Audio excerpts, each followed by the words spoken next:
Good morning, good evening, and good afternoon for everyone around the world. This is the third Q&A for the Winter Copywriting Mentorship Program, and it looks like we have 8 people on here live, and we've got a couple questions in the chat underneath this thing as well. So we're going to have about an hour for this one, just like normal, and once we go through everybody's questions, if there are no other questions and it's before the hour, we'll go ahead and end it early. Try to keep this one right at an hour versus going over, because a lot of people are staying on extra for those hot seats. Couple things. So it seems like a lot of people are having me look at their sales copy, their personal sales copy in the Q&As, and that's fine. I'm okay with that, but I want to preface it. The assignments, the stuff that you write for the weekly assignments, when we go over those in the hot seat, that is something that I'm very familiar with. I've done those assignments for 3 other mentorship programs in the past. I'm very, very familiar with most of the big 4 when people write them, and I can give a lot better feedback on those because I am so familiar with it. When you guys give me your copy on these, what you're getting is my opinion, my professional opinion, but my opinion, because I haven't done the research. I haven't done any specific stuff in your marketplace usually. Especially for some of these more, off-the-wall ones like gambling. Laura has gambling. So you're paying for my opinion, or you're submitting for my opinion, and I don't want you to take what I say to absolute heart. I want you to go and verify whatever I say, because if I think something doesn't work, but your marketplace seems to have that working really well, then that's my non-knowledge of the marketplace versus your mess up on some sort of copy. So does everybody understand that?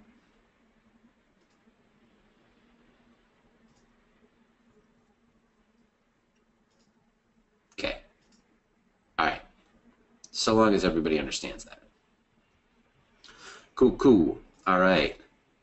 So Brian Mead, let's, and I tend to prioritize questions for people who are on live, especially if they're not pasted up here, just because, you guys made the effort to be on here live. I know that everybody's got busy schedules, so I like to prioritize those types of questions. So Brian Mead in the chat says, for market sophistication, say the market's at level 2. What happens if you jump ahead and write to a level 4 sophistication with a bigger and badder mechanism? Okay, that's a great question. A lot of people like to think, if 3 is good, 4 is better, right? So when a marketplace is at level 2, think of that as kind of like the temperature of the marketplace. And that's what everybody's comfortable with, right? So if you're ever taking a hot shower or a really cold shower or something like that, the marketplace is the temperature. Now, what happens when you gradually increase the temperature? Now, you're in control of that temperature, but the marketplace kind of just sort of accepts it, right? They like the new temperature. They don't have any sort of qualms against it getting too hot or too cold. But when you really ramp up the temperature really fast, then they're going to notice immediately and they're going to jump out. So that's a really poor metaphor for what it's like when you take a certain stage of sophistication to another non-sequential stage. Let me give you an example. Stage 2 would be a bigger headline. So instead of lose fat now, it's going to be lose 12 pounds of fat in the next 7 days. Like a bigger, better headline of the original style. When you go to level 4, you're completely skipping level 3, which is when you introduce a new mechanism for how the fat loss is going to work. And the marketplace is still responding to lose 12 pounds of fat in 7 days. And so when you come at them with use the purest, most rare and specially extracted form of Garcinia cambogia to get to lose 24 pounds of fat in 5 days because of its special thermogenic properties built into the natural plant itself, they're going to look at your headline and go, what's Garcinia cambogia? Why does it matter that it's naturally extracted? Why does any of that matter? I have no idea what any of this is. This smells fishy. What's going on? I've never seen anything like this before. Now, that's a really ham-handed example, but it shows the type of questions that people ask when you jump the sophistication. Because if they've never heard of the mechanism that you're trying to use in level 4, then they're not going to respond to it at level 2. They've never heard of it before. They need to be introduced to it first. They need to be so a level 3 headline coming up from a level 2 in fat loss would be like that scientists have just discovered a rare Amazonian herb that helps people melt fat off their bodies naturally and healthily without doing any diet or exercise. That's a level 3 style headline of introducing a mechanism. And then you're like, okay, I'm going to check this out. What is this thing? And then a level 4 headline is the purest, rarest Garcinia cambogia, because most people already know about what that is and if they're in the fat loss space. So that's the answer, Brian. It's not good to jump. Sometimes it can work, but it's not good. Does that make sense? Cool, cool. Okay. No worries, Jason. All right, Grace says, I'm still unclear about accessing the Facebook demographic tool. Forgot what it's called. Okay, that's fine. Let me do this. You guys can see my screen, right? Looks like it's all on, so let's do this. So Grace, you're going to go up to Google, or in my case, I use Chrome, so I can just type in the browser.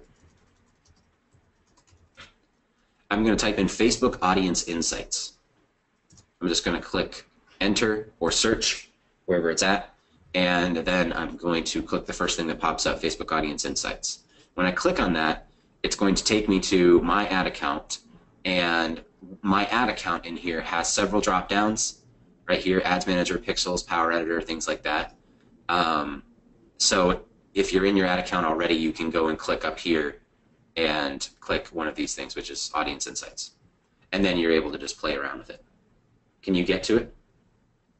Try and get to it on this call if you're on your computer, and then let me know if you're still having issues. Okay, Grace?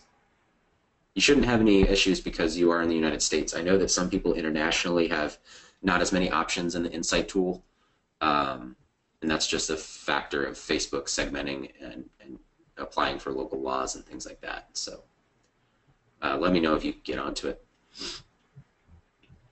Okay, so good. All right. Well, that answers all the questions in the chat right now. If you have any more, go ahead and type them in there, but we're going to start with Jan's question here, which is 2 questions. Reason I wasn't able to turn assignment 1, wasn't able to do number 2 is because it is extremely painful. Okay, I spent a lot of time on the big 4, understanding them and reading Belcher's and phrase letter, but do get confused how to write the letter itself. Should I think if he'd be talking to a friend sitting across from me, or what? Should I start a strong argument and then prove it right or wrong? What am I doing with the assignments and doing Amazon hacking research, taking fragments of ideas and gluing them together? So kind of finding facts and opinions of people and then doing a story out of them based on the facts while introducing the product that I'm going to use. Sorry, let me open this up a bit. Okay, on the other hand, I have VSL ready, which paid someone to write. Okay, let's answer the first question first. So basically, it looks like you're doing research, but you're having trouble writing the sales letter. Okay. What specifically, Jan, are you on the call? I'm going to check real quick. Yeah, you are. What specific, do you mind if I bring you on? Like just unmute you? Are you cool with that? Cool. All right, you're unmuted. Hi, how are you? Hey, Jan, how's it going? Good, good, thank you. So yeah, basically, I'm basically doing the research with on how Ryan Levesque teaches this with the DDS with Amazon hacking. But basically, I come up with all of those, let's say, emotional pain points and wants and desires, and then I'm sitting there, and I'm not sure on how to start it because I feel like if I would be writing an essay, right? So that's where I get confused a little bit. Should I be just kind of thinking when I'm writing it in regards like if I would be talking to a friend, or how should I be? What should my mindset be? Let's say that's where I'm confused, and that's okay. Because it took me like more than 8 hours to write that assignment number 2. So okay. Well, So I have a rule of thumb for that I go by, and basically, I imagine when I'm writing my first draft that I'm sitting in a chair next to my ideal prospect, and I pretend that while I'm sitting in that chair, I'm the person who is writing that letter to that person. So if it's not me specifically as Lucas, it's probably my client, or it's the voice of the letter, whoever we chose that to be, right? And then I'm talking to my ideal prospect in the chair next to me. And my job is to, not only capture their attention and their interest, but also put them at ease and, make them think it's just a conversation or it's just a story. And when I use that mental framework, it helps me write a first draft that is more natural and more conversational. And once I'm done with that first draft and I've got that flow, I'm going to go back through and I'm going to do a bunch of things. I'm going to take like Perry Belcher's and David Frey's letter and I'm going to run through those bullets, because in my conversation I may have forgotten to add some sort of urgency, or I may have forgotten to add enough bullet points or enough reasons why, or maybe I didn't answer the right objection or something like that. But the first draft is the conversation, and then the subsequent edits are all like basically either adding on elements to the copy or peeling away the pieces that don't need to be there. Okay. Does that make sense? It does, yeah. Especially when you said how you compare Perry the templates with the first step. Yeah, I don't like to start with the templates personally. I know it helps a lot of people who are beginners, because having that frame is just good. So like start with the headline, do that kind of thing. If you need that frame, then start with the templates. But if you don't, you're actually because you brought it up, talking to a friend sitting across from you, I think specifically you want to pretend to be the voice of the letter talking to your ideal prospect. You don't want to be you and a friend, because those aren't the people who you're speaking to or speaking from. So it requires a little bit of imagination, but that's how I do my first drafts. And then I start putting a bunch of stuff into it. Like I start using templates, and if I'm not using David Frey's, because I actually don't use those templates very frequently anymore. I think they're overdone. But for beginners and things like that, it's a great tool because they're kind of like training wheels. I use other templates. I use tons of different copywriters' swipes. I use checklists of my own that I've created, and I basically just run through this thing and make sure that I've got all the things that I need for it, because I want the letter to be as strong as possible when I'm building a big letter. Does that make sense? Mm-hmm. So basically, if I have all of those reviews sitting around and I read all of those reviews, I can basically choose an angle which will talk to those specific pain points people are expressing in those reviews, for example. Yeah, so when you're reading those reviews, think about it in terms of people. Those reviews are people, right? So when you're reading them, imagine the person writing it. Imagine the multiple people who are writing it. What do they have in common? What kind of person exemplifies who that type of prospect is? And then once you've got that in your head, imagine that they're sitting next to you as the writer of your sales copy, and then speak to them. That's how I would do the first draft. And in honesty, for these purposes, for these assignments, because they're only a week long, I'm looking for that initial gut feeling of, how well did you understand the research? How well did you pack that into a hook and an idea? Because that's going to be the main thing that makes or breaks your copy. The other stuff like the offer stack, the bullet points, those types of things are all things we can work on later in the course, but especially in the beginning, I want to see your ability to analyze the research, and I want to see your ability to kind of weave that research into a coherent whole for the lead and the headline stuff, so that it captures the interest. Does that make sense? Okay, I understand. Perfect. Perfect. All right. Cool. I don't know. Taking notes here. Yeah. What? Taking notes? Okay, perfect. Let's see. Okay. I think I'm gonna go ahead and mute you one more time, Jan. If I need to bring you on for the other questions, I will. Sure. I also included the copy that's relevant to this question, to the second question at the bottom. So, okay, I saw that.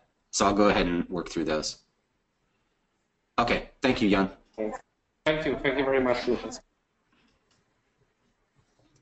All right, so Jan's second question was, I have a VSL ready, which I paid someone to write, and stole fragments from others I researched, which approaches people who are spending money on AdWords, and where I say I can give them better performance for their bucks. I'll bring the ad copy to Wednesday Q&A to review. Brings me to the next point. I want to try to attract people that are running paid traffic and show them how a funnel or a webinar for their product or service would actually improve paid traffic. $5K up front over 2 months, then recurring fee. Where should I start? Spending money on the deep dive survey. What do you think I should start? I'm analyzing what ClickFunnels does with these. Okay. I'm going to check out your competitor real quick. Funnel engine. Set up their first sales funnel. Christ, guys, come on. Okay.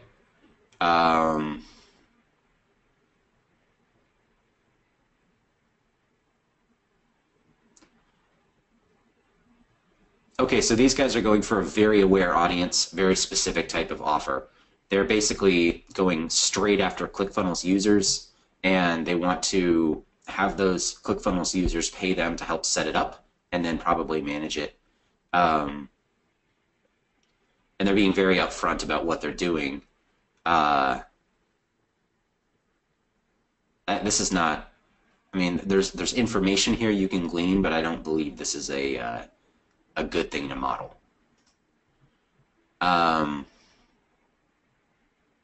And also, your copy is right here in regards to that second question. Let me see. Okay, and we'll talk about your third question in a second. Okay, so people spending money on AdWords or Facebook ads. Well, first things first, I would split those two immediately. The traffic on AdWords is different from the traffic on Facebook ads. I've had people who crushed it on Facebook who bombed on AdWords, and vice versa. So they are two very, very different traffic sources with two very different mechanisms of working. So it's either AdWords or Facebook ads, and if you want to target both, then I would create two funnels. First things first. So now you get to decide, is it AdWords or Facebook? And whichever one you pick, then we're going to go down this copy assuming, I don't know, assuming AdWords. Would you like to unlock one? Don't put 1x, because if you 1x something, nothing changes. You could put double, triple, or even quadruple the number of leads you get from AdWords. Very standard headline. A lot of the people who do AdWords advertising have probably seen a headline similar to that. Maybe not, especially if you're going for the less sophisticated, like local type people. But most of the people who have $5,000 to spend and are willing to put money into AdWords are sophisticated enough to have seen that type of Frank Kern style headline. So I would consider rewording it, or I would consider taking the basic premise, which is, like, would you like to increase your leads, and running with it there with your own style headline. So, for example, instead of how would you like to unlock double, triple, or quadruple the number of leads from AdWords, I would say something like, maybe something a little bit more bold, like 15 minutes, and give me 15 minutes and I can double the leads in your AdWords, or I can show you how to double the leads in your AdWords, something like that. Stealing a little Geico thing there, but that stuff works, and there's a reason why they've been using that phrase for the last however many years. So that's possible. I'm a big fan of, if you're a service provider, doing bold headlines, because it captures attention, and there's a lot of cynicism in the marketplace as a service provider. So this goes for anyone, people who write copy, people who are marketing consultants. If you provide a service to a client, understand that there's massive cynicism in the service-based marketplace in general. So you have to overcome that cynicism with either a bold promise or bold proof, or ideally both, but a bold promise is enough to get attention, and then you weave that into your sales message. So how would you like to double the number of, something like that, like give me 15 minutes and I'll show you how to double the number of leads you get from AdWords, or vice versa from Facebook. Give me 15 minutes and I'll show you how to double the number of leads you get from Facebook. That's a good offer. Give me 15 minutes and I'll show you how to double your conversions on your sales page or your landing page. Give me 15 minutes and I'll show you how to SEO your site so you get double the traffic, or something to that effect. That would be similar for any sort of service. Give me 15 minutes and I'll show you how you can lose 30 pounds in 30 days. Those types of headlines work really well because they're bold promises. Now, obviously, you have to deliver, but that's kind of like what you got to do. Add copy draft number 1. How much results is your? Okay, that's a broken sentence. That doesn't work. So, yeah, that's a terrible sentence. I would say it basically like, what are you getting for your money? And I would ask that question on AdWords. Do you feel like you're just throwing money down the toilet when you're using AdWords, or do you feel like you're getting a good ROI from it? Do you feel like it could be better? You know, questions like that. Those types of questions. And then, are you tracking your numbers? Do you know what every click is worth to you when it comes to sales leads and phone calls? Things like that. And then you do a little social proof, or you do a little proof like, after having worked in hundreds of paid ad accounts and managed thousands of dollars in ad spend, I've come up with a step-by-step system I want to share with you in this training. Okay, that's fine. I might add some more proof to it. Like I said, it's sophisticated and it's cynical in this marketplace. So I would say, after having worked in hundreds of paid traffic accounts and managed over $1 million in ad spend over time, I've come up with a step-by-step system or something like that. Give a specific number. Add image. Free training on paid traffic. Once again, free training on Facebook ads, free training on AdWords. Just understand that you're competing with a shitload of people. And if you're competing with a shitload of people, then you can't just say the same thing they're saying. Free training on Facebook ads is not compelling. The step-by-step system to getting $1 high-ticket leads on Facebook is really compelling, right? The step-by-step system to get $1 applications for your personal training business is really compelling. Now, so be specific, right? We're definitely at like a stage 4 sophistication here, and the mechanism is Facebook ads, so or AdWords in a lot of cases. So use that mechanism and then go bigger and bolder. Does that make sense, Jan?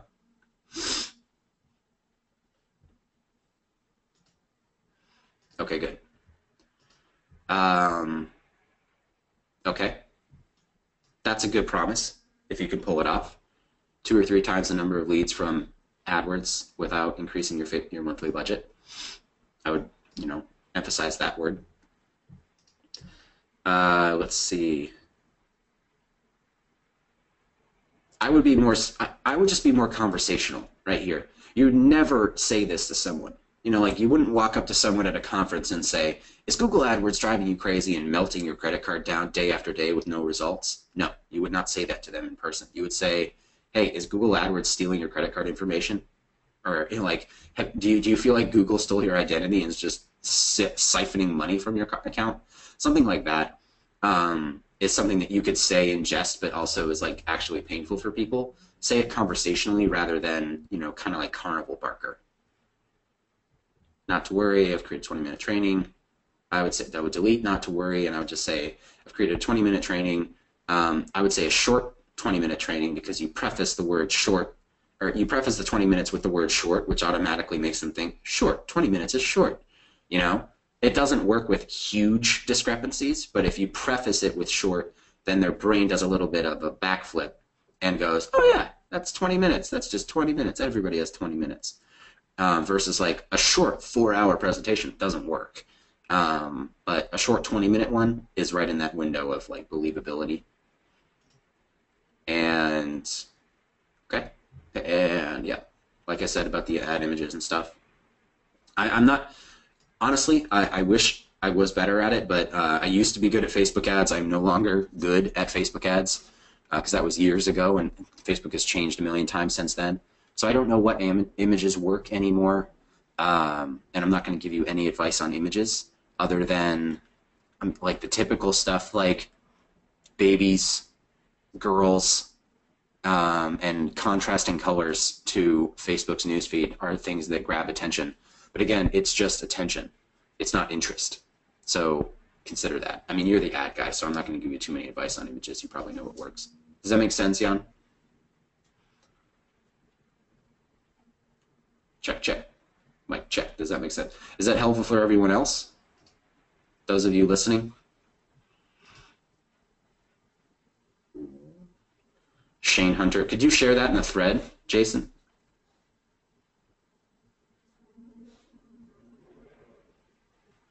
Thank you.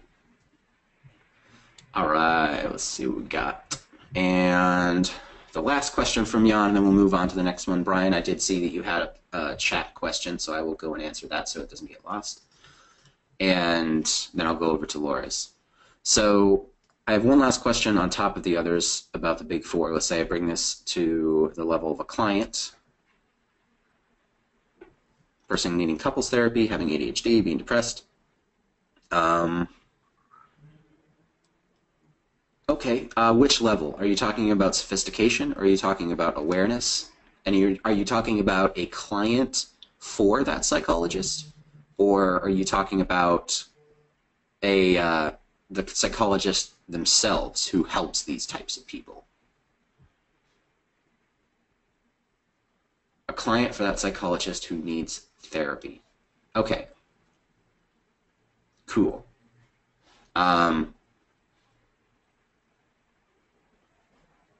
Yeah, Scott, I don't think you were here in the very beginning. To answer your question, yes, you can show your copy in these Q&A threads. I'm okay with that, but I'm going to preface it with the fact that I don't know your marketplace.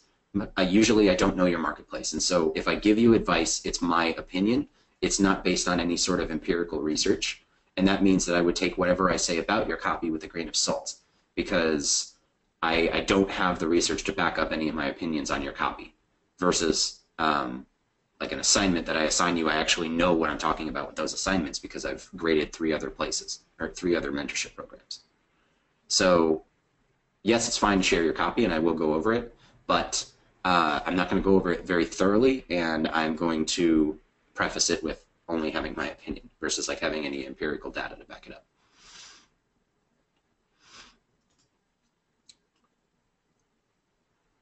Okay, let me see. All right, no, Jan, we're gonna finish Jan. Okay, so Jan, if it's the client for the psychologist who needs therapy, then you got to think about it in terms of all of the big four. So the target market, who typically needs couples therapy? Well, usually it's younger couples who just got married, older couples who are going through crises, slightly older than them, people who are kind of tired of each other, or there's some sort of thing. Couples in personal crisis or financial crisis, or something like that. Like there's different types of target markets who are going on here, and their demographic and psychographic needs are going to change, or that information is going to change. So it's going to be all over the place. Like couples therapy is not just, it's a solution, but it's a solution to many different problems. If a couple has infidelity issues and they want to go to couples therapy, it's different from a couple who just got married and they're having trouble like communicating with each other. Or if they're 70 years old and they're having trouble with their love life or something like that. It's whatever it is, it's going to be very different, but the same solution. So you have to speak to those different problems if you're at different levels of awareness. Level 1 aware people are people who are either already around the psychologist who've been to them, or like the close referrals of their friends. So psychologists and doctors in general tend to need referrals, because once you get to outer levels of awareness for a doctor, there's so many doctors. Like it's extremely saturated, especially in big cities. I live in Los Angeles, and trying to look for a doctor in Los Angeles is like trying to look for a Thai place. I mean, there's hundreds of them. And you have no idea how to choose because they're all saying the same thing. So it's a very saturated marketplace once you get on the outer levels of awareness, like level 3 and level 4.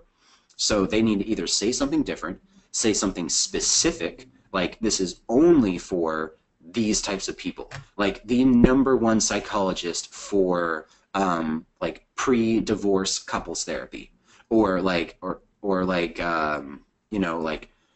during divorce couples therapy, like mediation or something like that. Like very specific stuff that's going to help a lot. Or turn them into a celebrity, like get them on Dr. Oz and be a psychologist like that, because that's going to turn them into a level 5, and then they'll you know, lots of people come to them because they're just a celebrity.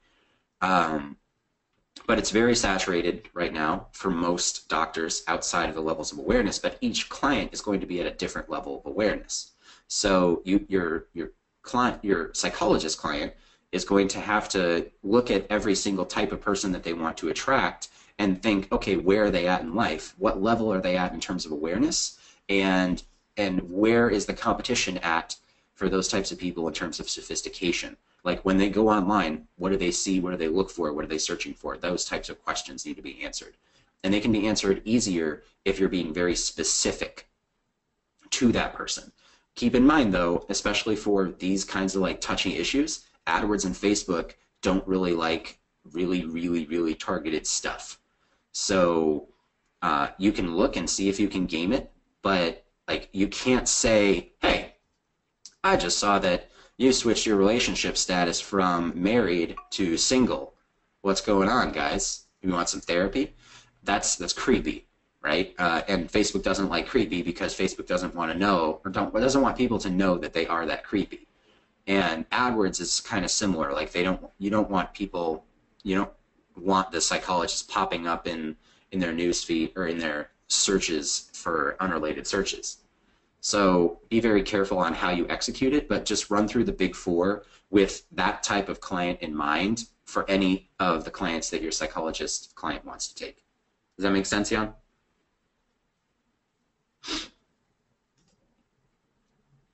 All right, I will refresh my Facebook thread. Debbie, thank you for saying please.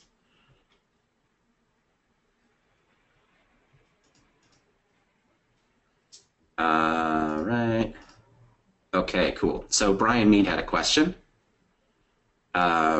We're 30 minutes in right now, so I hope that I'm going to be answering all of these. But if you have a question, get it in the next 5 minutes, and then I'm just going to answer all the way through. Because if it's not in the next 5 minutes, I don't think I'll be able to go over it within the hour. All right. Had a few more questions. They're pretty simple, straightforward questions, but must have gotten cut off in the chat. During sales calls, when would you bring up talking about their products and services, guarantees, and offers and incentives? I would, after you've started asking questions about their product itself and maybe some numbers on how it's currently converting, then you start asking really specific questions on, you know, the inner workings of it. Like, hey, do you have a service guarantee? Do you have an offer incentive? How many bonuses do you have on your sales page? You know, do you offer any upsells or downsells, or do you have any price bounces or anything like that? Those are, you know, price reduction bounces. Sorry, is what I meant to say. Price bounces sounds stupid.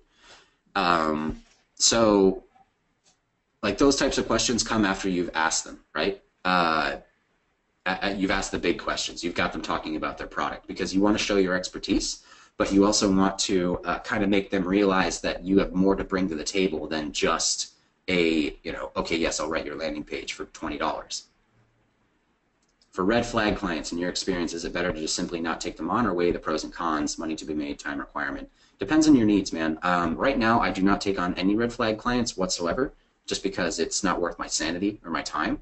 But, you know, back in the day, I took a lot of red flag clients because I needed the money. I needed to pay rent. So I regret it. And I wouldn't tell you to do it, but you got to do whatever's right for you in terms of your family and, you know, your expenses and all that kind of stuff. So just understand that you're taking on a red flag client, and if you're going to deal with them, you got to deal with them with the understanding that they're going to be the way that they are. There's nothing you can do to change that, but you can manage that.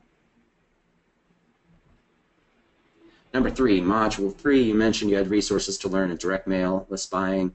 Wouldn't mind sharing. Can you post that up in the group sometime? Yeah, I'd have to go back and kind of see what I said. I made that module a long time ago. It might already be in the group or in a comment, but I will, yeah, if you could private message me and tell me what I said I was going to share, I can go see if I can find it. Cool. Let's see. You're going to share that, so thank you.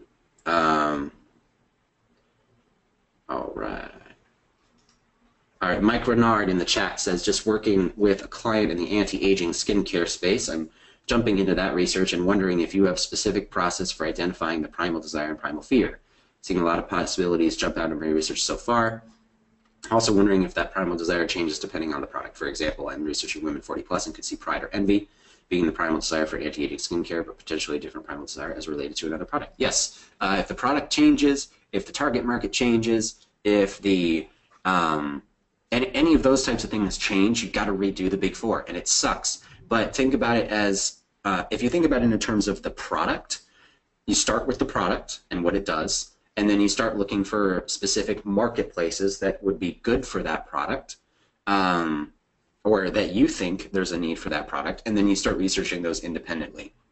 It sucks that you have to keep doing the big four over and over again, but it's so critical, because one sales letter that I've seen this dozens, if not hundreds of times, a sales letter that speaks really well to one target market with one primal desire just totally bombs in a really close niche next to it. Like, 40 to 50-year-old women who are buying anti-aging cream because they are envious of the younger women getting more attention, or they, maybe they recently divorced and they want to feel younger, they want to feel more sexy because they're back in the dating game. Whatever their primal desire is, that's going to change when they look at a moisturizing cream, for example. And the moisturizing cream is there because their skin is dry and they live in a dry environment, and that's more about their own personal feeling or their own personal motivation, and they care more about the fact that it's natural and it's not tested on animals. And so it changes drastically based on the product. You have to keep redoing it. It's worth it because that's a huge market right now, but you have to keep redoing it. Now, to pick one specifically, my rule of thumb is when I start seeing something over and over again in the research, that's kind of one of my keys.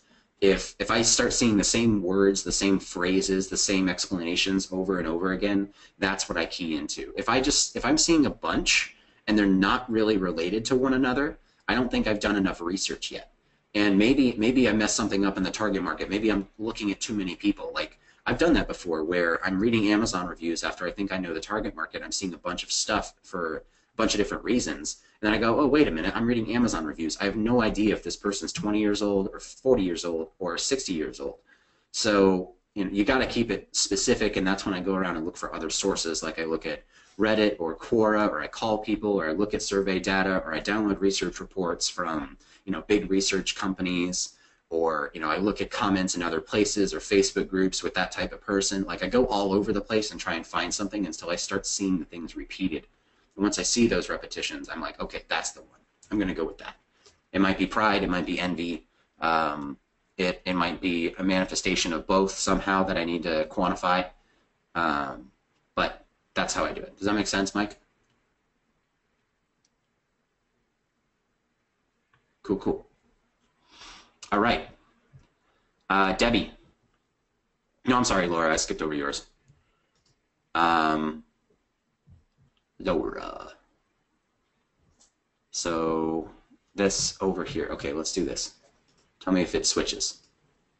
Did it switch? Can you see Laura's stuff? Okay. All right. Wanted. Sports bettors who are looking for a proven system to ensure they're in the 98% of people who make money on horse racing instead of the 2% who don't. That's super wordy. So it doesn't really, and it's not something you would say sitting in a chair next to someone to get their attention. I know it's a Facebook ad, so I know it's a shorter form of copy, and you got to convince them to click on something. But think about it like that, and your job gets a lot easier. Just get the right person to click on the ad for the right reason. So the right person means a person who bets on sports, and the right reason is that they are interested in learning about whatever your product entails at the level of awareness they're at. So if your product is like, what is it, like, is it a gaming platform?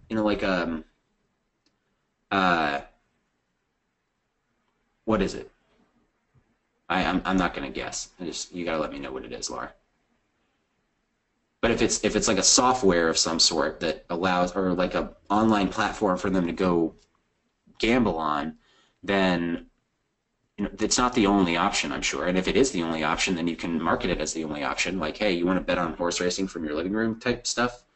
Oh, it's a tipster site. Okay, so they share tips. So it's information. Okay, then that means that they're going to be in an information acquiring mode or tip mode. And that, people who, if they're cynical about tipsters, and you need to find that out in your research, then you need to say, like, people who read this newsletter win 37% more often than people who don't, or something like that. Or that's higher level of awareness, obviously, like they're more aware of what you're doing. Less aware would be like, hey, you want to get on the inside secrets of horse racing, or do you want to know the inside track, or how would you like to know who's going to win the horse race 98% of the time? Something like that. That's more conversational, because this is very wordy, and it doesn't jump out to me whatsoever. If you wanted to attract people at, like, say, a lower level of awareness of this service, then you would have to say something like, hey, sports bettors, do you want the closest thing to a sure thing, or do you want the closest thing to a guaranteed win in horse betting, or something like that? Again, Facebook ads are very, very stringent on gambling, so I would have to go and look and see what's acceptable and what isn't, and depending on where you're writing it for, like what country, because I know there's a lot of gambling rules, and you gotta tiptoe around that. But my first advice would be go through the Big Four, because I don't see any Big Four research in here. And when you go through the Big Four, identify who your target market is and how aware they are of this service, and then identify what it is that they're actually wanting. Like, research tips in your inbox, profit quickly instead of throwing your money away. Why? Is there a cynical aspect to this? Is there a excitement aspect to this? How many times have they been pitched for this type of thing before? Are they jaded? What do they want to hear? What do they not want to hear? What do they believe in? What do they not believe in? All of those questions need to be answered for me to ever give you any decent advice on this. Because right now it just looks like these types of headlines are not capturing attention. One, it's sports bettors who are looking for a proven system for earning money on horse racing. That one's a little better.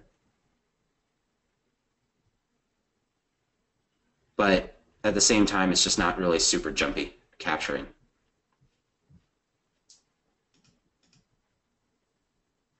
Okay, so you research for hours, but you struggle to find exactly what you're looking for. Well, who are you trying to talk to specifically? The person. Who's the person that you're trying to talk to? I'm going to bring you on. Unmuting. All right, you're unmuted, Laura. Hello. Hello. Hello. So, you said you researched for hours, but you couldn't find what you're looking for. So the first question would be, who are you trying to target specifically? What kind of person? Well, when I did look on Facebook Insights to see exactly who was who liked horse racing tips and betting, and it was mainly 25 to 30-year-old male. That was the biggest percentage of the audience, who's looking to earn extra income from betting. They just like to win. Okay. So they're looking for an extra income from betting, 25 to 30 years old. I have a hunch that they actually haven't bet on horses before, and they might not bet on horses ever. They're probably just really interested in horse racing as a means. But have you verified that they're actually going to the tracks and betting, or betting on their systems, or that they're just consuming information? Well, I did look on then, the top pages that they were looking on and liking, and a lot of it was like Ascot race course and things like that, which are obviously local race courses. But then there were certain gambling pages that there was loads of comments on, but that's the thing, I'd never really know what, like, if I'm actually researching effectively or if I'm just reading loads and loads and loads of stuff and going off on all these different tunnels and not actually finding what I'm looking for. Okay. Well, I mean, that's kind of what research is. Like, if you go down 10 tunnels, you might find what you need down one of them. It could be the first one or the ninth one. But on top of that, though, because you're selling information, this is sort of a cheat code in information publishing. So if anybody listening to this publishes information at all, this is kind of something that a lot of people don't like to talk about. Most people who buy information or look at information are hobbyists who don't actually do the thing that they're reading information about. They just like reading about it. They like talking about it online. They like discussing in forums about what's going on. But the vast majority of them actually have no real-world experience in doing the thing. So for tipster sites, like information sites, especially blogs that, they sell products and things like that, or maybe services, whatever, the person they're appealing to, the majority of the time, is going to be a person who doesn't actually use the information that they're buying. They're just interested in buying it for educational reasons or, hobby reasons or whatever. It happens in internet marketing, it happens in fitness, it happens in all sorts of stuff. Like, that's a big thing. So with the fact that you're selling information on betting, I would be curious to see if there's if there's something that you could go with, like a secret type headline, because those types of people like secrets. So instead of wanted sports bettors who are looking for a proven system, something like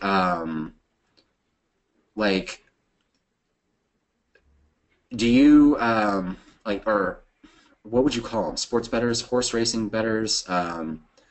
Is this what they would refer to themselves as? Punters, maybe? Or Punters. Okay, that's perfect. That's what I was looking for. Something like that. Punters. Do you want to know the secret of the blank people who they think are always on top of the races or something like that? Like even something as ridiculous as if you're a punter, do you want to learn this like mafia method of earning money on horse racing, or like this secret underground system for earning money on horse racing, like something like that, to really capture their attention and their interest, because they're like, oh hell yeah, I read about this stuff, now I want to be the knowledgeable one in the forum and say, oh yeah, you plebs that don't know what you're talking about, there's really an underground system that that everybody uses who's actually winning, and everybody who thinks that they're winning is just stupid. Like, those types of reactions are really important for someone who's just searching for information. And on top of that, that's a headline that's going to be interested in someone who legitimately wants to earn money from horse racing, because they're like, oh yeah, hell yeah, I want to learn about the way that the mafia does it, or that like an underground betting ring does it, like that knows more than I do, like that type of thing. Those types of headlines work really well when you're selling information. Okay. So, but again, that's right off the top of my head without really knowing a ton about this. So, to answer your previous question about research, sometimes you do go down rabbit holes, and like whatever you're using isn't relevant, or whatever you're looking at isn't relevant. That's fine. But now you know it's not relevant. So, and you can kind of avoid it in the future if you need to. You go, oh yeah, I know that sounds good, but it's not good because I did the research and I can verify it's not. And then you start looking at the stuff that really does work when you're going through this, and then going, okay, well, 25 to 30-year-old men who want to make a little extra income from horse racing. Why horse racing? Like, why not, selling an ebook online? Why specifically gambling? Okay, now I got to dig into that psychological thing, right? Why is horse racing deemable as a valid extra income stream versus like getting another job or doing something like that, right? And then you dig into the reasons why. You start asking questions, and then you start really understanding where these people are at and what they're doing. And I think that will give you more clear direction, because when when you research for a long time, sometimes you're trying to move too quickly through the big four without having a really good answer for the first one. You know, like 25 to 30-year-old men, okay, demographically that's okay, but there's so much more to that 25 or 30-year-old bracket than you would need to answer before you go on and answer questions about their primal desire. Okay. Does that make sense? That makes sense. Yeah. Okay. Does that help? Yeah, definitely. Thank you. Okay, cool. No problem. Do you have any other questions? No, that's cool. Thank you. Okay. Thanks, Laura. Have a good one. Thanks. All right. Sorry if I feel like, for anyone who ever jumps on live and gets that, I'm sorry if it feels like a fire hose or if it gets overwhelming. I apologize. That's not my intent. Sometimes I kind of get deer in the headlights answers like Jan, Laura, you guys both just gave me. As long as it's helpful for everyone, I'll keep doing that. But if not, I'll tone it down a little bit. I'm sorry. Let's see. What do we got? Youngo. And yeah, okay. So no more questions in the chat, please. If you have them, please post them in the thread. And I'm going to try to hit these last few questions in the last 10 minutes. So no more questions if you can help it, all right? Unless it's really, really specific. Research and effective methods for organizing and referencing the research, says Yango. Actually, hold on. I'm going to change the screen so you can see what I'm looking at. There we go. So research and effective methods of organizing and referencing the research. Methods do you use or are aware of to effectively organize research materials? I get snowed under, find it difficult to find my way back through nuggets of information that might be beneficial when I come to writing. Okay. Everybody is different. Everybody is different. If you're a personality like me who loves research and enjoys that part of copywriting immensely, then you're going to go about it differently than someone who does not. The answer I can give you is, how do you normally learn and acquire information and use that information, and then apply that to your copywriting research in a systematized format? The way, obviously, you can see up at the top of my screen is a ton of tabs. That's like how I think. This is my brain in a nutshell. And so I organize by tabs. I organize by favorites in my browser. When I find something in a book, I'll write notes on it. I have a notepad in front of me. I try to keep those pages consolidated in the exact same spot when I'm writing things about them. It doesn't always happen. My desk is a mess. It just is. You know, I've heard people say that a sign of a messy desk is a sign of genius, and I've also heard say the opposite. Like, a clean desk is a sign of a clean mind. So whatever works for you. The way I do it is I use the Big Four as a template, and I basically go, okay, I'm going to seriously define my. Oh, I skipped your question, Debbie. My bad. Thank you for putting it down there. Ah, I did, because I saw it as myself. All right, I'll answer that in a second. My bad, Debbie. So I lost my train of thought. The thing I use the Big Four for is a template for my thinking. I try to identify the target market for the product I'm selling immediately and very quickly, and I go through the demographics and the psychographics. As I'm doing that, I'm going to be picking up nuggets about the primal desire and primal fear and core needs.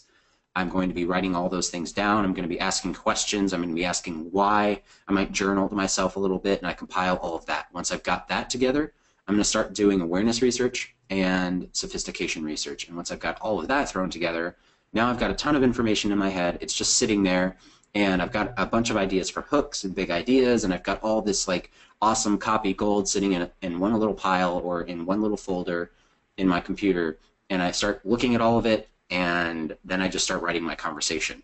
My goal after the research is to get the conversation out of my head as quickly as possible. When I say the conversation, I mean, you know, sitting in a chair next to my ideal prospect, having a conversation.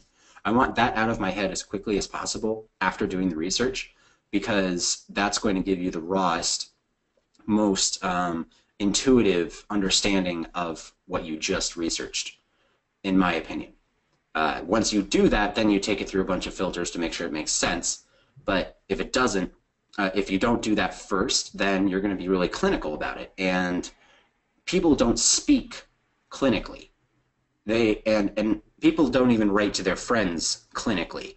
So by allowing the research to kind of sit and percolate, and then you kind of come at it from a really analytical mindset in the beginning, kind of ruins that conversational flow. So I would immediately try to get your first draft out after you do the research, and then yeah, do whatever works for you in terms of effective methods for organizing. Gene talks about constructing the copy as opposed to writing it.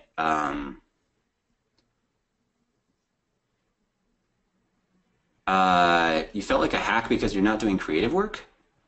That's just a mindset thing, dude. Welcome to being a great copywriter. You should read some, you should go find some Dan Kennedy, look over my shoulder newsletters and see how he actually puts together his sales letters. That dude charges 50 to 100 grand for a sales letter. It takes him 3 days to write one because he just takes a bunch of swipes together and throws it together in a piece of copy that's going to be moderately effective and more effective than what his client is doing right now. Dan Kennedy, that's what Dan Kennedy does. You don't have to be creative as a copywriter. This is not creative work.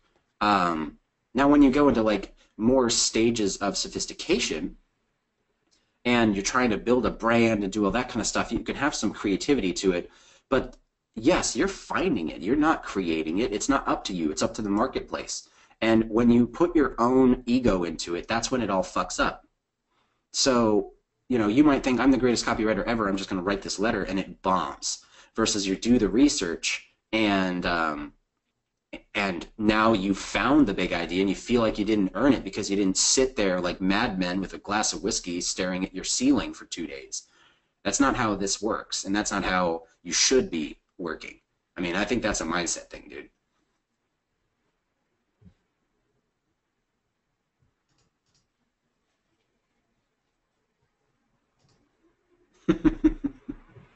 Yeah. Everybody thinks the copywriting is like Mad Men. It's not. It's more like, I don't know. I don't have a good metaphor. Mad Men's kind of cool. I like their suits, but it's not how good copywriting should be done. All right. Debbie, sorry about that. Sales page during the Q&A. I'm going to try to get over that real quick. That was Jan's ad copy. $1. Here it is. All right, like I said, this is my opinion. This is not grounded in any fact that I can verify, okay? 5,000 on our list, 15,000 are active, no previous online offers, transformational stories, digital romance affiliates, okay. First online offer, doesn't have a track record.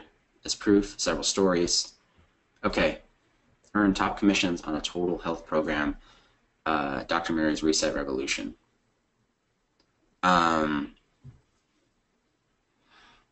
If you can't verify any commissions at all, you should not use that as a headline.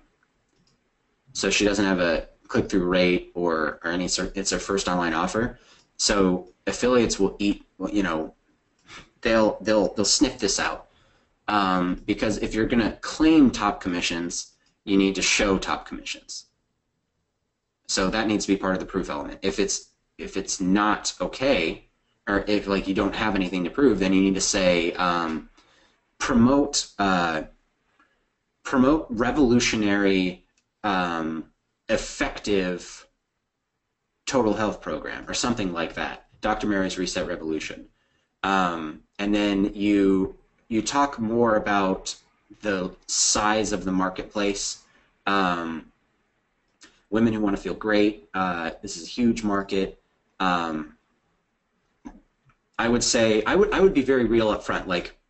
This is the perfect offer for a New Year's promotion to a list of women, who are interested in health and fitness, a list of women who are interested in holistic health. Start being really specific with them, and then you need to sell them on the power of the program for their marketplace.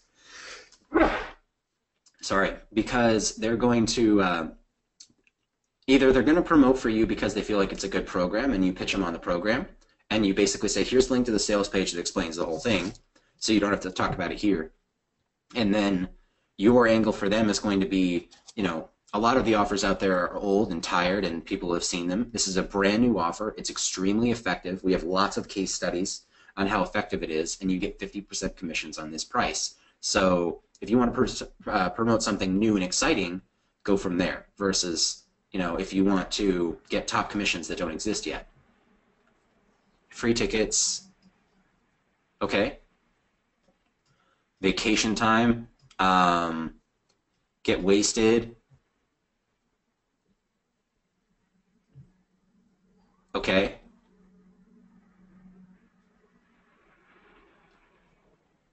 Okay. I'm thinking about this from the perspective of an affiliate. Okay, I'm an affiliate. I just clicked on your ad that said promote a brand new revolutionary health offer this January. That's what the ad says. I don't know, you can, something else, or an email. And so I clicked on that, and I'm coming here, and I go, okay, why am I here? First, I want to see revolutionary new product that gets crazy results for clients, Dr. Mary's Reset Revolution. This product is relevant for tons of different markets. Here's some examples of markets that it's worked for in the past, and which would be a reference to like the types of clients that she's had with the success stories. And here's the markets that really respond to it extremely well. Mary has a list that, you know, for the first 50 affiliates, she would absolutely reciprocate, you know, stuff like that. Things that affiliates have as questions need to be answered immediately rather than kind of down here.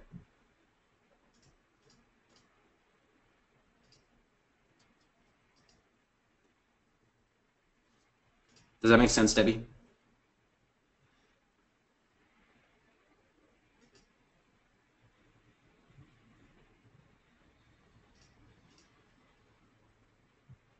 Okay, that's the best I can give you right now without knowing the target market any better.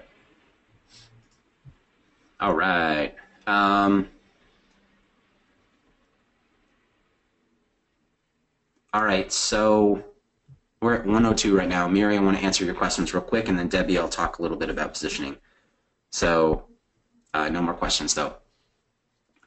You mentioned the irresistible offer in Module 3. I'd just like to know if you can briefly explain what you mean. Don't need a whole class on it, just briefly. Okay, in the interest of time, I'm not going to explain the irresistible offer right now, Miri, but I would recommend that you go buy the book, The Irresistible Offer by Mark Joyner.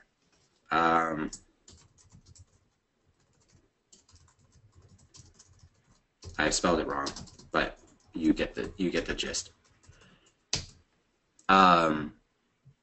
Eddie beat me to it. Edie beat me to it. I'll delete mine, Edie. Keep yours. So yeah, go buy that book, Miri, and it will explain things in detail. It's very much like a how-to that's usable in a lot of different copy. Next to Great Leads and Breakthrough Advertising, it's one of the best books on copywriting that a lot of people don't read, because at the end of the day, the offer is almost everything. You'll learn that in Module 4, actually, I believe. I think Module 4 is the 25 by 4 rule. Not sure. I'll have to look it up. And let's see, any tips for writing headlines, maybe keywords to include? Other than what I've already given an example of in here, there are no general rules to a headline. The only general rule to a headline is to capture attention and interest. That's the general rule. That sounds too general, but that's the only real rule. Everything else, okay, 2.5. 2.5 general rules. Rule number 1, capture attention. Rule number 2, capture interest. Rule number 2.5, make sure that the attention and interest is specific to the offer that you're making. So you can't just write a headline that says sex and then sell life insurance. I mean, people have tried, and it bombs horribly. But that's not how it works. You have to capture attention and interest. 25 by 4. Okay, cool. God, I'm getting old. So that is this module. So yeah, The Irresistible Offer is a great book that you can read. Sorry about the sirens in the background. And for headlines, the 2.5 general rules for headlines are attention and interest and make it relevant to the specific product. And I give a bunch of examples while looking at other people's copy of things you can model and change as well. Positioning. So that when the prospect, this is interesting, when the prospect asks you, what webinar scripts have you written, or what anything have you written, and you have not written one of those things, then first off, you can't lie.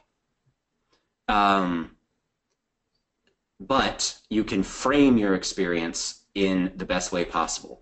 So when a client says, what webinar scripts have you written, and you can't answer them with a, say, oh, well, to be honest, I have not written a webinar script specifically for this type of offer. I've written this and this, which are similar, or you can say, I have a lot of experience in this niche, and part of what I do is creating something that's unique versus based off of a template. Those types of things. So you can position yourself as a competent writer who simply does not have an example of what they're asking for pretty easily. If you want to position yourself as a writer who, see, this is tough because usually not starting from total scratch, but when people say, what webinar scripts have you written before, you can either answer honestly and say, I haven't written webinar scripts for this market specifically, but I have other examples in this niche, like right here. And what I do have is this and this and this, which would be benefits to that client in general. Also, you can kind of bring up the line of saying, just because I don't have experience in writing webinars specifically isn't entirely relevant, because every project is completely different from the other. Webinar that I wrote last month is, isn't really relevant to the results that I'm going to get you. It's hard for me to give you specific advice unless I know the entire context of the conversation, but in general, you need to position yourself as a professional, and you can't lie about your stuff. It's a hard question.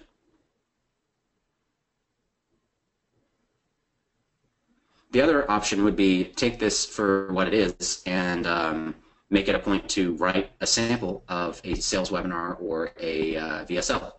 Like for this one, you probably don't have time to do it, but now you know a type of sample that you should write and have in your repertoire. So here's a sample I wrote for a webinar, or here's a webinar script that I made, something like that.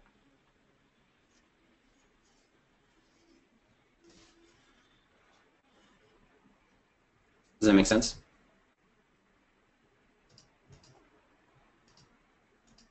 Cool. All right. All right. We didn't keep it under an hour, but it was close this time. Okay, guys. Thank you for all your questions. This was awesome. I appreciate it.